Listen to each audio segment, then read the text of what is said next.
Music and Monsters. You are watching Music and Monsters. Music and Monsters, the art of Jace Whitman. Please visit www.musicandmonsters.com.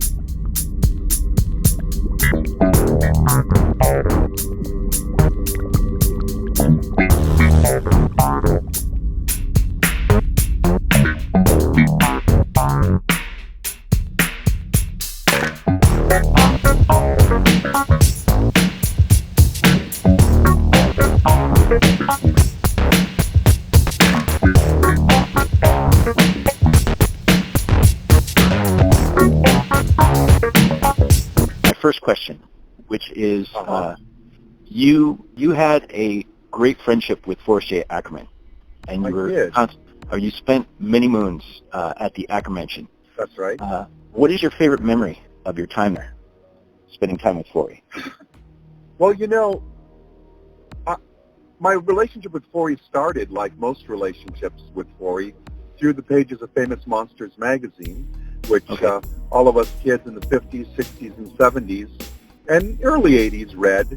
And the magic of Famous Monsters for most of us was that Forrest Ackerman, with the help of James Warren, his publisher, who I also love very much, turned the spotlight from the people in front of the camera, all the stars, to the people that made movies, and woke up little kids named Steven Spielberg and Rick Baker, Guillermo del Toro, on and on, to the idea that we didn't only have to be audience members, but we could actually participate. So I came to Forrest the same way most of us did, through his legacy and through all of the incredible footwork he'd done to create fandom. But once I met him, like many people did in his Ackerman Mansion of science fiction, fantasy, and horror, I happened to stay with him and become very close, and very proud to say that at the end of his life, he considered me his best friend, and he mine.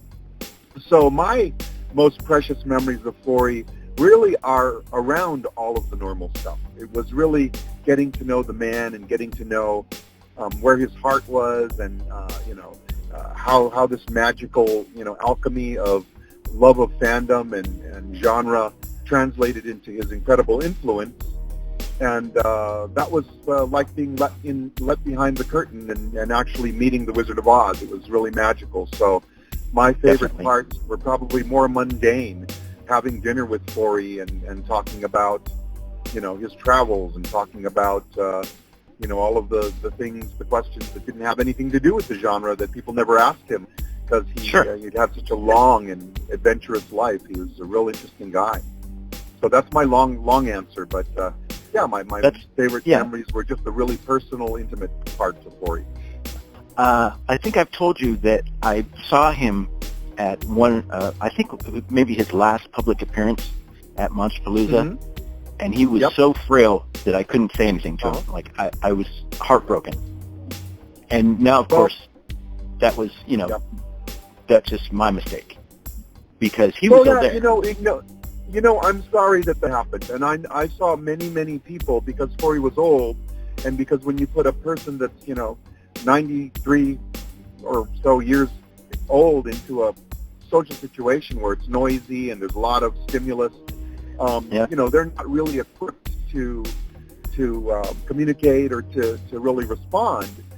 So, as you suspect, in a quiet space, one-on-one, Forrest was, really with it. Till the day he died, he was totally lucid and totally in control of his life and faculties. It's just his body, wasn't cooperating, and all the typical ailments of the elderly.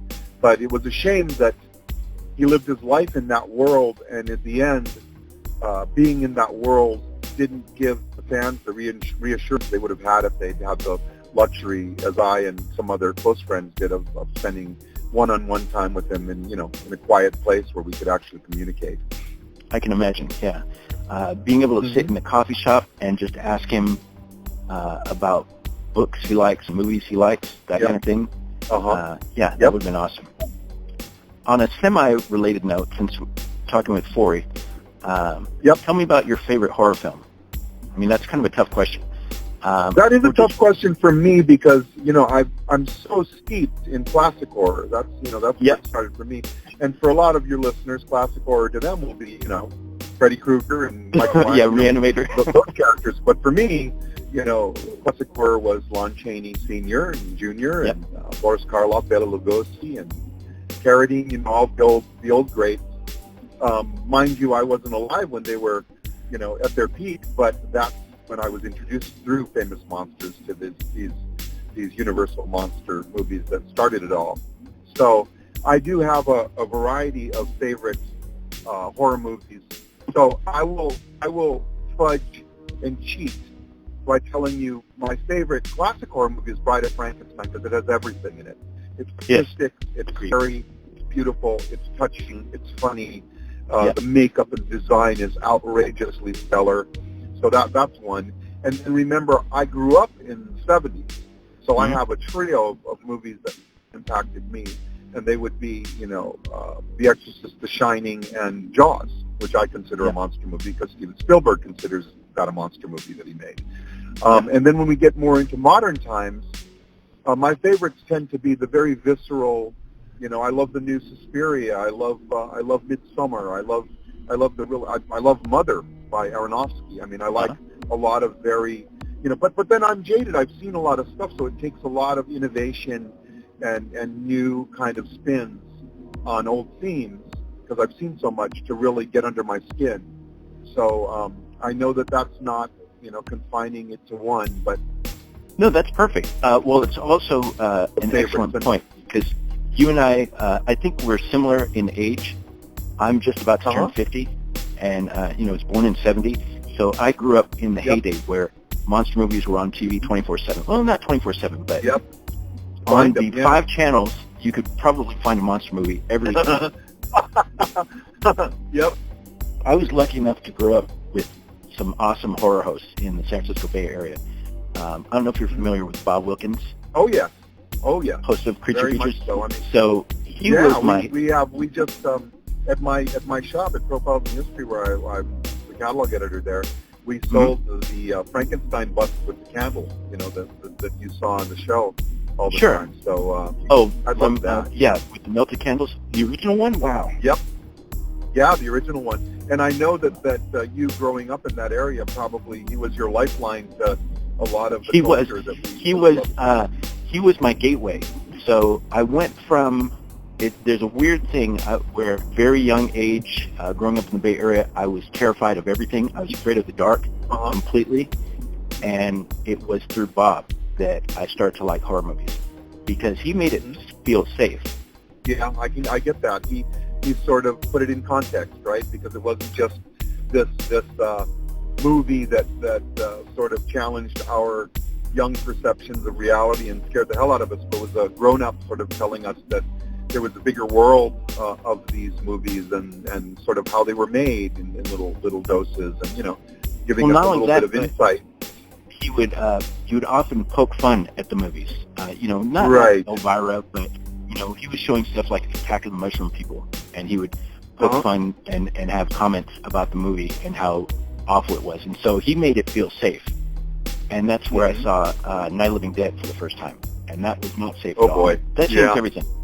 So you mentioned profiles in history. That's my next question. Do you have a favorite item off the top of your head that you've dealt with while working at Profiles in History? Well, for me as a somewhat of a filmmaker, that's my dream, and I've accomplished a lot of elements of it over time, but not the ultimate, directing something. But I've written things, and I've produced things, and I've been in things and whatnot. But so, long story short, all of that starts with literature. So for me, it's interesting that the very first thing I ever cataloged was Hampton Francher's copy of, Do Electric Sheep or Do Robots Dream of Electric Sheep, which was the basis of Blade Runner. So I cataloged his dog-eared, annotated paperback copy of that he was making notes on for the original Blade Runner script. And so it's interesting. That was my entree. But one of my favorites would have to be William Peter Blatty's 400-page manuscript of his novel, which he annotated for the script of The Exorcist. Wow. Anytime you get to see the process of filmmaking, anytime you get to see the process of somebody's mind creating something that has such an impact on you, it's awe-inspiring. And so I would pick that off the top of my head. I mean, there have been so many things. I mean, I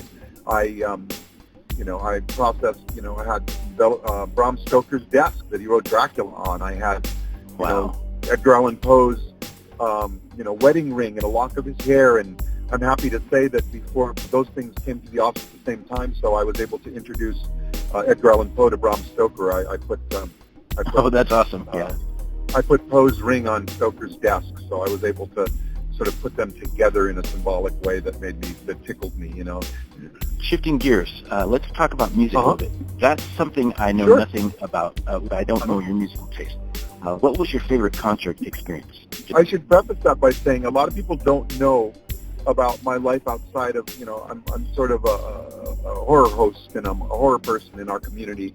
I hope that's not pretentious. I mean, I feel like, I don't consider myself a figure, but I do consider myself a mentor, because I'm really there to sort of carry on Forrest's tradition of encouraging young people to throw their bats, as I like to say, bats in the ring.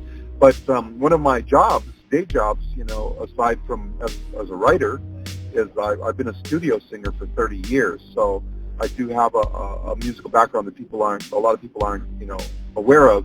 And my musical background is funny because in my actual singing, I'm more of a crooner, a traditional singer.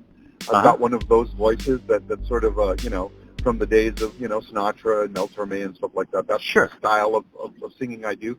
But my taste in music, when I was in bands and things, runs more to the experimental times up where you're from, like with Henry Kaiser and the Residents and Ronaldo, all those kind of experimental, cool, 80s Bay Area bands, Negative Land and stuff like that. My tastes are there.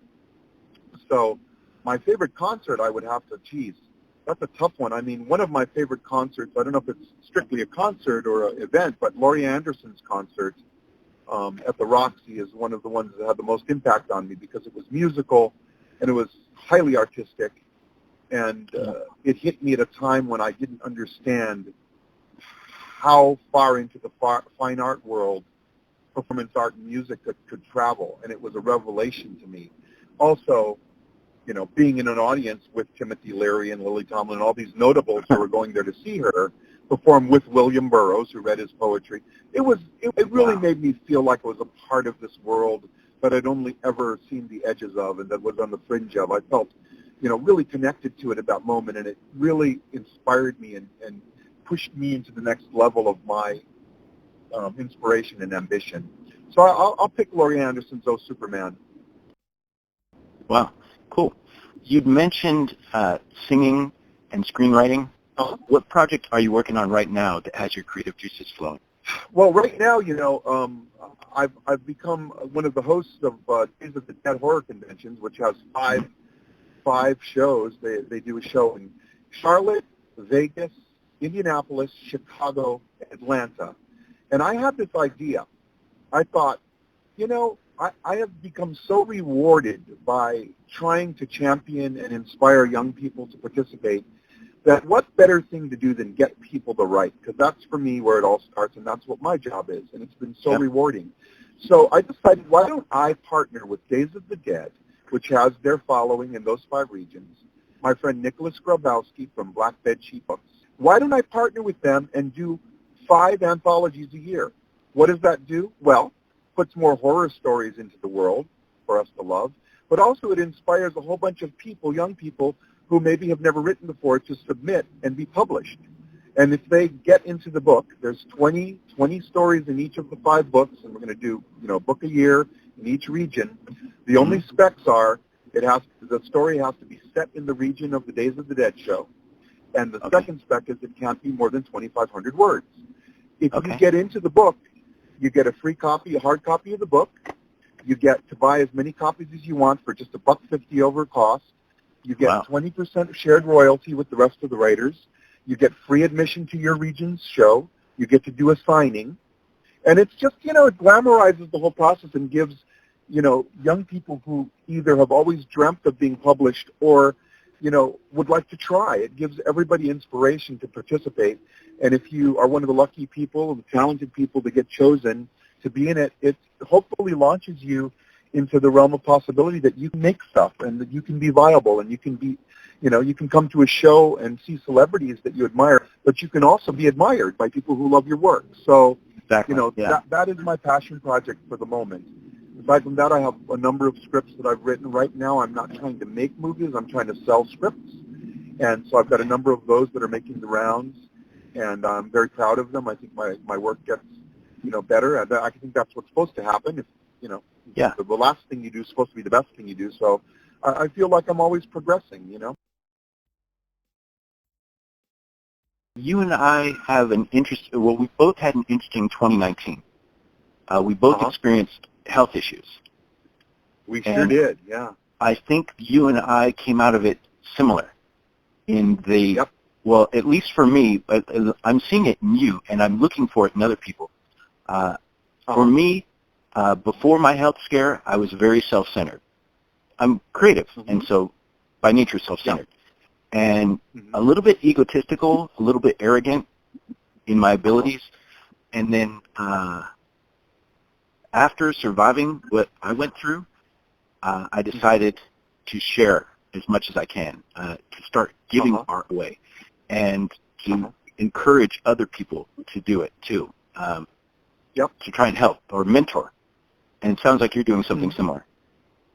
Yeah, I mean, my health scare was a really, it could have been a serious thing. I came out of it pretty much unscathed. I don't have any permanent damage from the blocked artery I had that they took care of.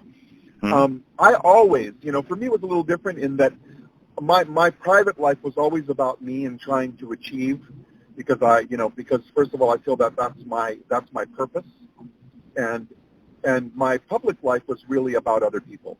Being a host of shows and whatnot, it was really always about fandom. And that was my homage to Forry, making sure that every time I was in our genre, I was really trying to encourage and support people in joining the club. But what happened after my health scare is I just realized that my real purpose is dual. My purpose really is to get other people to enrich their lives and to feel happier in this genre that has been so rewarding and has been so profitable, not only in money, but just in life experience and friendships and things.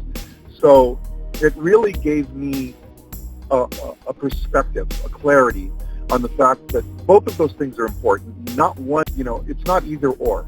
You can pursue a narcissistic life of accomplishment and ambition for yourself, but you can also really, really give as much of your self as you can to other people. Now, I was already doing that, but I didn't sort of have an overview of how important it was to me. I thought it's something I do. It's just something I naturally do. I care about people. I love people. I want to touch as many of them as I can, and I want to, if I'm going to participate in their lives, even for a minute, I want it to enhance and make it better for them. I wish people had done that for me my whole life. And so, yes, I think that we both sort of got some perspective on what it is we must do and how important it is for us to do it. Yeah, I think that I do share that with you.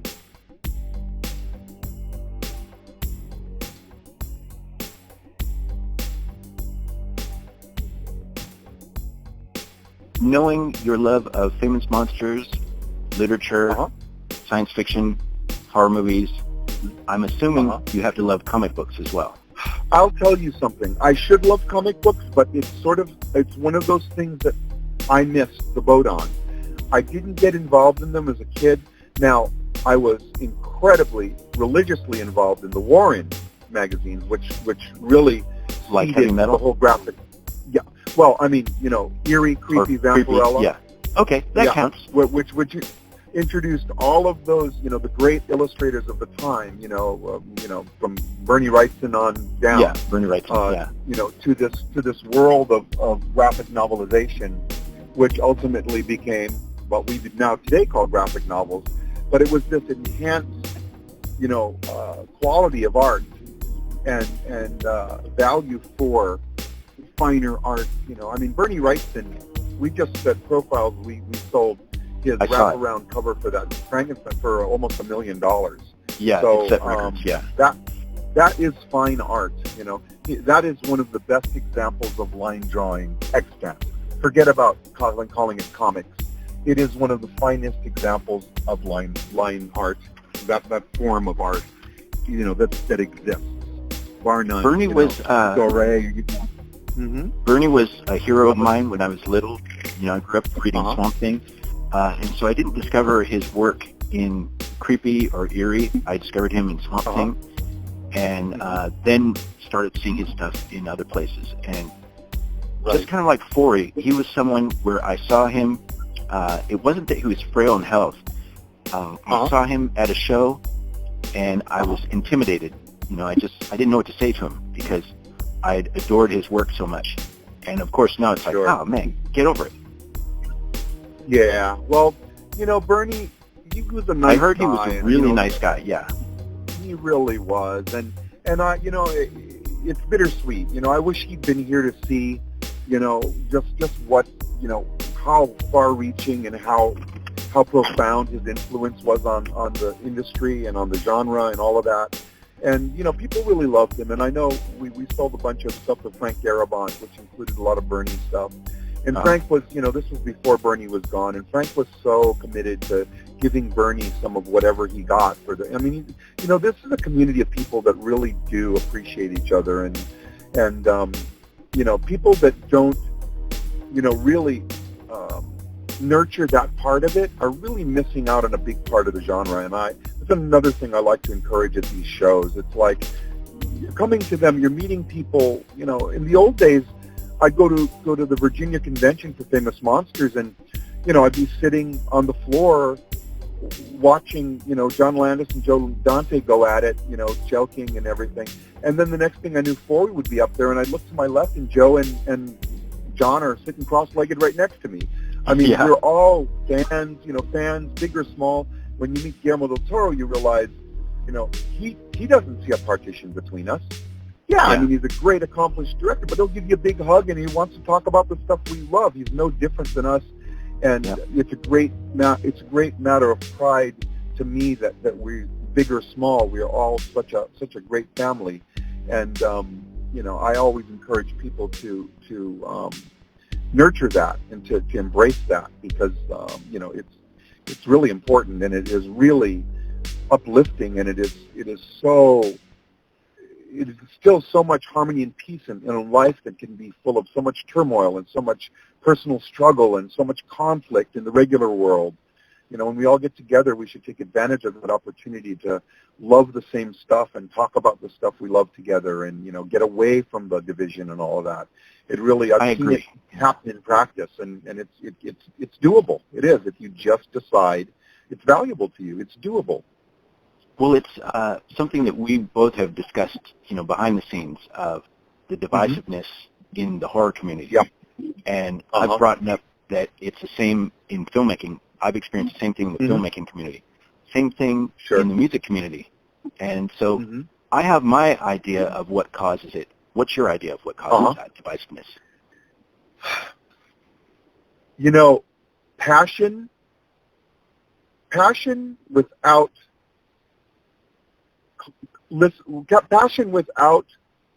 empathy. You know, you really have to keep empathy at the end of everything. You know, passion is just heat. And, yeah, you can direct it towards creating great things. You can direct it towards strong opinions. But at the moment that it is released out into the world and confronts another person, you have to decide if you're going to be concerned about how that person feels, or how that person, or if you want to hear that person's opinion. The people that are the most successful that I know, and I know some, you know, I'm old, so I've met some very, very successful people, are people that still have the ability to listen. You're not people that, you know, sure, everybody wants to hear the sound of their own voice occasionally because, you know, they want to be heard. That's a part of our business. That's a part of our storytelling ambition. But it's like when I try to teach people that I'm working with about criticism. I always tell them there's three different kinds of criticism. There's the kind that's informed criticism that says, hey, why'd you do that? And you go, oh, I don't know. Thank you. I didn't think of that. There's the kind of criticism that catches you in things that you already knew better, where you go, oh, I didn't get away with that. Okay, they busted me. Yes. And then there's the kind of criticism that Uncle Bill gives you, because everybody wants to help. It's like, Bill, were you awake while you were reading it? Were you even awake? Are we talking about the same thing? But the point is, you take it all. Why? Because you don't know where the good idea is going to come from. And I promise you, at the end of the day, whatever you make is not going to say, by Joe Moe with 15 great ideas from John Doe. It's yours. Exactly. Exactly. You take the best you can. You throw away the rest. So if we all would just learn to accept everything without, knowing we don't have to commit to it, we just have to hear it, we'd all be much better off. And that's my convoluted way of saying in fandom, we all have strong opinions. We all have likes. We're dealing with a very intensive genre. Horror movies are unlike any other kind of movies because, to my way of thinking, you get to identify not just with the protagonist. You get to identify with the creature, with the maker, and with the victim. There's a lot going on there, and so there's going to be very strong opinions. It's okay if something scares me more than it scares you. It's okay if something makes me laugh that makes you scream. That's just fine. The whole idea is to find common ground. Why did it work for you? Why didn't it work for me? What do you think would have improved it? How would you have done it differently? What are you sick of seeing in horror movies? What do you wish people would do more of in horror movies? It's a conversation, and when people have an actual conversation where they're trying to listen to perspective and hear other things, even if they're going to dismiss it on the way home, there's a lot less conflict and a lot less insult. So I hope in that is the answer to your question. But I'm passionate about that. It sure is. Yeah. Mm-hmm. Yeah. I think you nailed it. I was going to ask you about your involvement with Days of the Dead, but you've already covered that.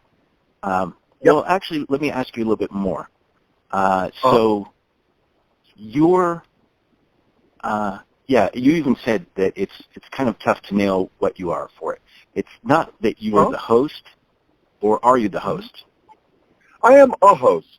I am a, in the 10 years of doing my former show that I co-created and nurtured to where it is today, I became a sort of a hub for, the fans to come and sort of, as the elder statesman, sort of talk about, how they felt about, like the questions we're asking each other today, I sort of became that figure.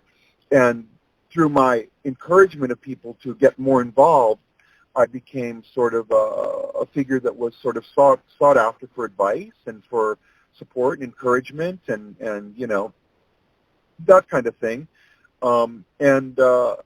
That's what I hope to do with Days of the Dead, is build more community. We naturally come together and we build a community. But for me, I'm there to make sure that the most socially anxious and shy people are given the encouragement to find their voice and then to take responsibility for sharing it.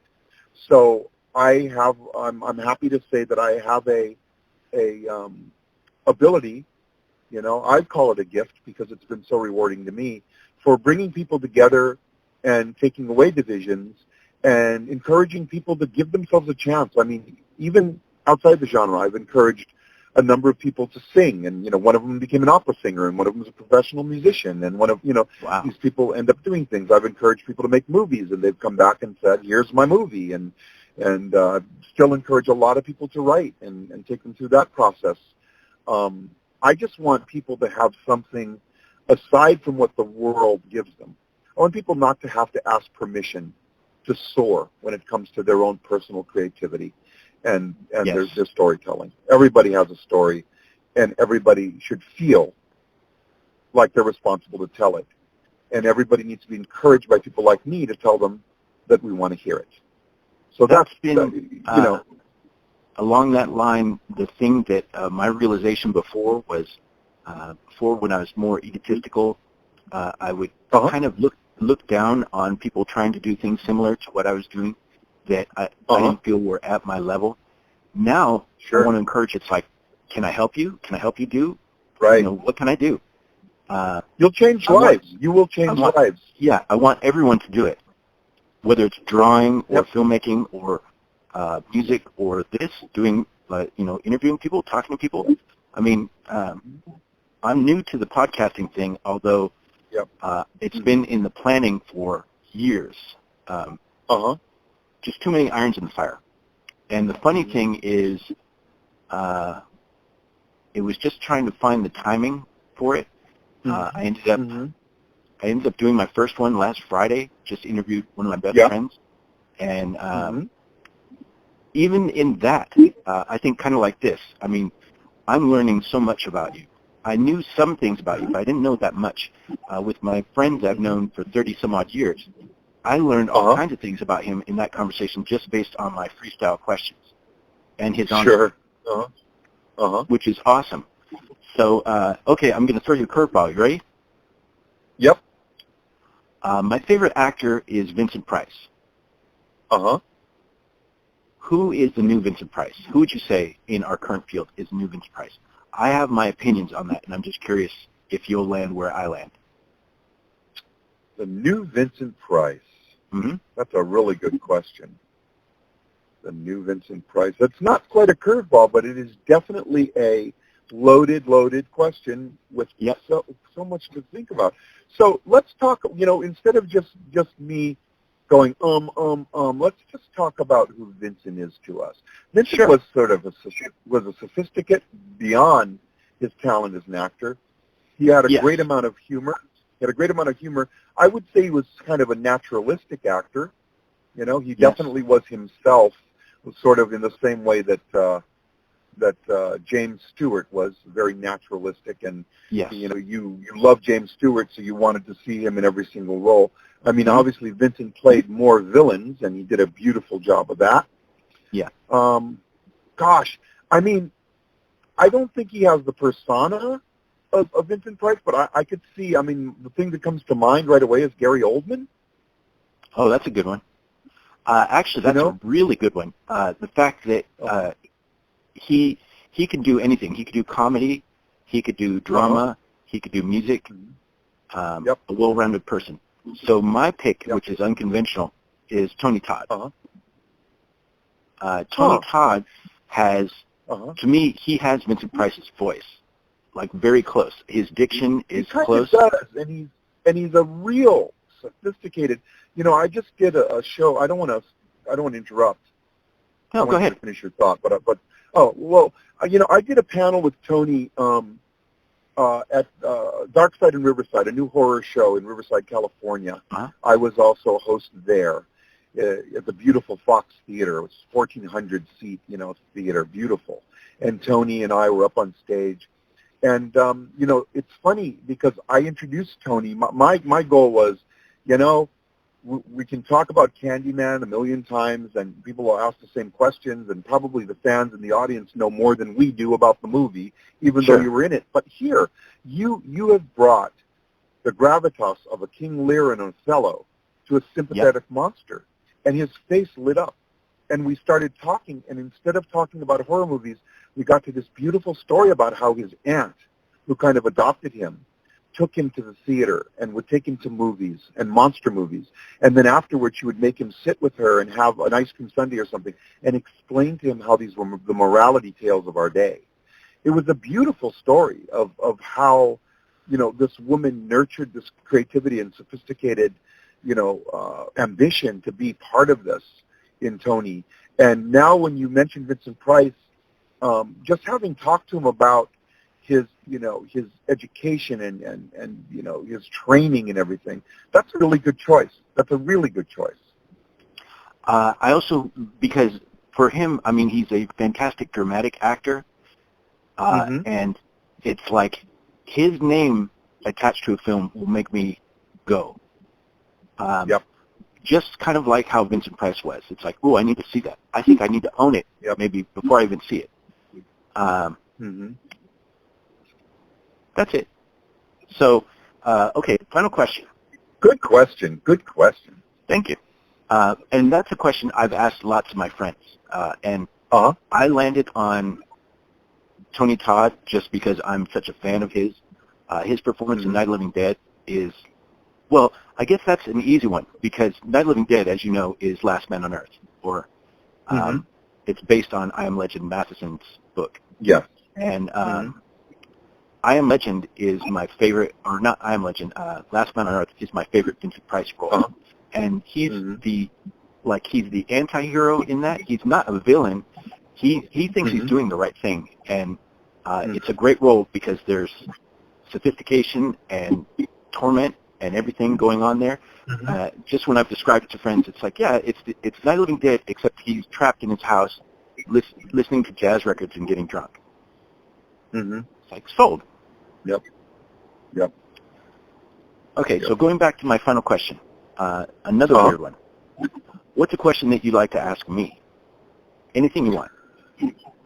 Well, I was going to ask you about the purpose, what your purpose has become in life, and you've answered that. But I would ask you this. When you think about what the genre has meant to you, and when you think about how much it's enriched your life and what a sort of, a singular focus and obsession it's been, on this beautiful trip, I wonder, where is the furthest, what is your dream destination within this wonderful world of creativity and scares and all of that? Where would you like to end up? At the end of the day, when they make a plaque to you and put it on the side of a building talking about your place in horror, where would you dream of being at the end of it all? Strangely enough, a teacher, like an instructor, maybe in film history or art, because I'm an art tutor right now. There's a lot of facets, but also because, in film, there's so many areas of expertise, and that you can dabble in a lot of those things. So if you're saying, like, who would I like to compare myself to at the end of the day? Sure. John Carpenter. John Carpenter is, well, George Romero is my idol, my hero. John Carpenter is my constant inspiration. That guy can write, can direct, can score, has fantastic ideas, and has a interesting personality. That's about it. I think that's brilliant. Who wouldn't? I'm not saying I'm going to be that. I'm saying that that would be my ideal end spot. Well, that's a great role model, and and for me, I have so many heroes I wish I could replicate, and so many people whose lives I've walked through and met and seen, and there's lots of people that I wish I could gain the kind of power and advantage or resources they have, so I could help other people and make my causes a little more But we all want that. Obviously, Forrest is a huge influence of mine, and at the end of the day, regardless of what personal accomplishments I may have, I hope that I can leave the kind of impact that Forrest had on other people behind me, whether they know my name or not. And with that, I'll share you my dedication in the first anthology. My dedication to Forrest is very simple. It says, dedicated to Forrest J Ackerman, a man who never let his own hopes and dreams sway him from helping others realize their own. And I don't think there's much more noble or better cause than that. And I'm going to take that on in my own life as much as possible. And, I still have a lot to accomplish like you do, but if all I ever accomplished was, getting 60 or 70 fans to write a story or think about themselves as a bigger influence and not merely an audience member but a participant, I would have lived a really, really successful life. That's awesome. I think that pretty much covers it, unless there's anything else you wanted to mention. Or do you, no, that's want fantastic. That was a lot of fun. That was a lot of fun. That was really meaningful. I appreciate it.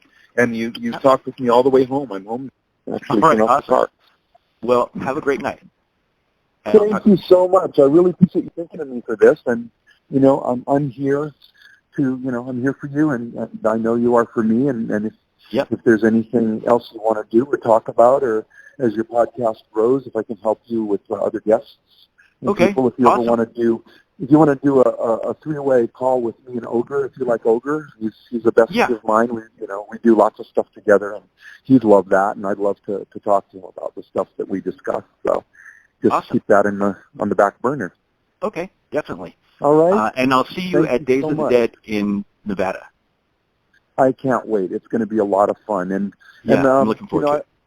I hope you would consider, submitting stories to the other anthologies because aside from cycling writers, so I'm going to submit to that one.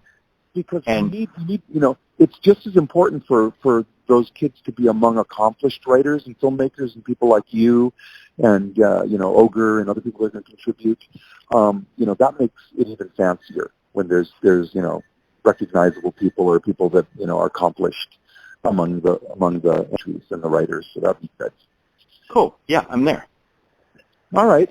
Thank you so much. I really appreciate it. This was a lot of fun. Your questions are very, very, very, very interesting, profound. Thank you. That was fun. And we'll talk again soon. Call me anytime. Have a good night. Music and Monsters. You are watching Music and Monsters. Music and Monsters, the art of Jace Whitman. Please visit www.musicandmonsters.com.